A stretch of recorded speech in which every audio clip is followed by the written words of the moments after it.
Bolts are fasteners that are tightened by drilling a hole in the parts to be joined and securing a nut at the end. The history of bolts dates back to ancient times.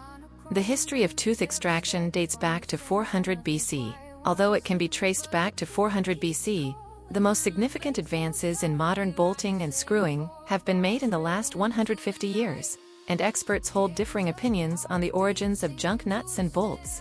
In his essay Nuts and Bolts, Frederick E. Graves suggested that the history of threaded bolts and match nuts used as fasteners dates back to the 15th century. He reached this conclusion based on the first appearance of screws printed in a book in the early 15th century. However, Graves also notes that while the threaded latch can be traced back to the 15th century, threadless latches can be traced back to Roman times, when latches were used to open doors, as a hinge for opening and closing lids. And the wedge bolt. With a notch in the locking bar or screw, a wedge can be inserted to prevent the latch from moving. He also said that the Romans even used bronze or silver to make the first screw. Alternatively, the thread is first wrapped around the screw, and the thread is formed after welding. According to research by bolt expert Bill Eccles, the history of the thread is even older. Archimedes, 287 BC to 212 BC, discovered the principle of spirals, and used them to make water lifting equipment. However, there are indications that the spiral pump may have originated in Egypt before Archimedes' time. The device was made of wood, and was used to irrigate the land and drain wastewater from the bottom of the vessel. Many people, however, think that thread was invented by the Greek philosopher Archytas of Tarentum around 400 BC. Alhytas is considered the founder of mechanics. He is the same age as Plato. Eccles wrote on his website, "History can be divided into two parts. Before and after 400 BC, threads were introduced. People used them to lift water and press grape juice. The history of fasteners spans about 400 years. In the 15th century, Johannes Gutenberg used screws in the fasteners of his presses. Subsequently, the use of screws became increasingly common, and their use expanded further in objects such as clocks and armor. According to Graves, Leonardo da Vinci's notebooks from the late 15th and early 16th centuries included some designs for thread-cutting machines. However, many researchers on this topic agree that the Industrial Revolution accelerated the development of nuts and bolts, making them an important component in the fields of engineering and construction.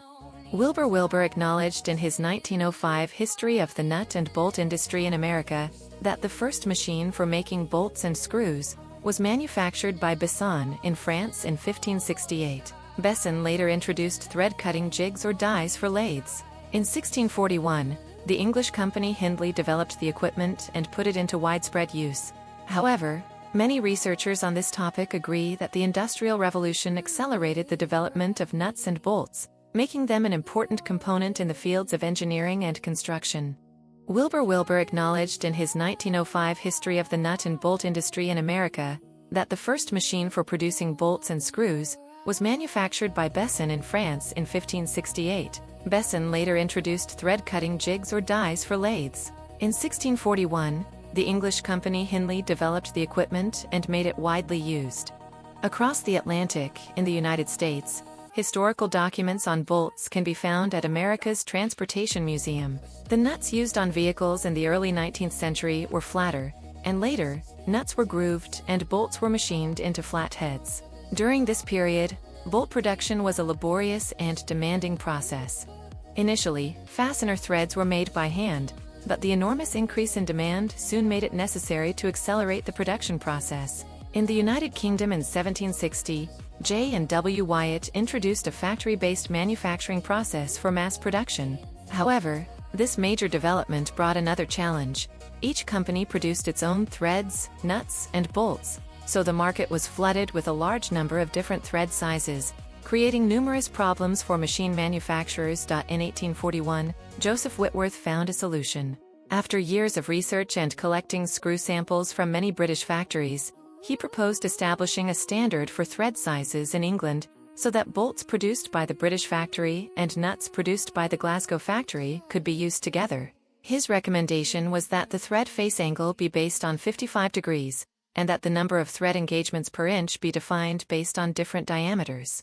Once this problem was solved in the UK, the Americans began solving the same problem and using the Wyeth piece. In 1864, William Sellers proposed a 60-degree thread profile and various pitches that could be applied to different diameters. This later evolved into the American Standard Coarse Tooth Series and the Fine Tooth Series. One advantage of the American standards over the British ones is that their thread profiles have straight roots and tops. It is easier to produce than the Wyeth standard with its rounded base and crest. However, Wyeth teeth have been found to perform better in dynamic applications, and the rounded teeth of Wyeth teeth may increase the problem of aging.